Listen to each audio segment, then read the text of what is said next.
సత్యం ధర్మం SD news కి స్వాగతం. ముందుగా వివరాల్లోకి వెళ్తే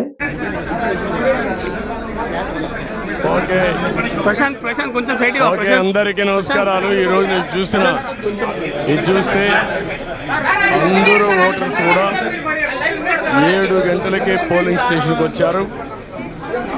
తమ ఓటు ఒక పవిత్రమైన భావంతో ఓటేయాలని ఉద్దేశంతో వచ్చారు. చాలా ఎన్నికలు చూశారు కానీ ఈరోజు చూసింది మాత్రం చాలా ప్రత్యేకంగా కనిపిస్తుంది. ఓటు అనేది ప్రజాస్వామ్యంలో ఒక వజ్రాయుధం. వాళ్ళ జీవితాన్ని, సమాజ జీవితాన్ని, వాళ్ళ పిల్లల భవిష్యత్తుని తీర్చిదిద్దేది. అది గుర్తించారు. చాలా పెద్ద ఎత్తున వచ్చారు. రాష్ట్రం అంతా కూడా ఒకటే కూర్చున్నారు. ఓటు మీ హక్కు, ఓటు మీ జీవితాలను మారుస్తుంది.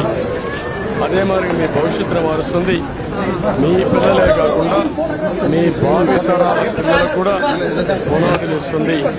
దయచేసి బాధ్యతగా ప్రతి ఒక్కరూ రావాలి, ఓటు వేసుకోవాలి, ఓటు వేయాలి. తద్వారా మీ యొక్క మనోభావం తెలియజేసి రేపు రాబోయే రోజుల్లో ఏదైతే సుపరిపాలన ఉంటుందో ఆ సుపరిపాలనకు నాంది పలకాల్సిందిగా మరొక్కసారి కోరుకుంటూ మరొక్కసారి అందరినీ విజ్ఞప్తి చేస్తున్నా, అశ్రద్ధ చేయొద్దండి. ప్రతి ఒక్క వ్యక్తి యొక్క బాధ్యత.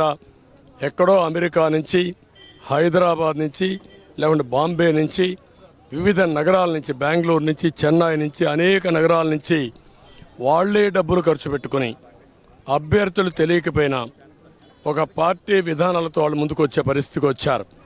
కొంతమంది అయితే పేదవాళ్ళు, కూరగాయలు వ్యాపారం చేసుకునే వాళ్ళు, ఇక్కడ లేకుండా ఎక్కడో ఉంటే సొంత ఖర్చులు పెట్టుకొని క్యారియర్ పెట్టుకొని నేరుగా వచ్చి వాళ్ళ గ్రామంలో ఓటేసుకునే పరిస్థితికి వచ్చారు.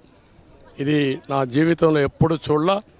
ఇది నిజమైన ప్రజాస్వామ్యం, ప్రజాస్వామ్య స్ఫూర్తికి ఇది నిదర్శనం. అందరినీ మరొక్కసారి అప్పీల్ చేస్తున్నా, ప్రతి ఒక్కరూ రండి, మీ ఓటు హక్కును ఉపయోగించుకోండి. ఏ వ్యక్తి కూడా నేను చూశాను, వికలాంగులు, వృద్ధులు, నడవలేని వాళ్ళు,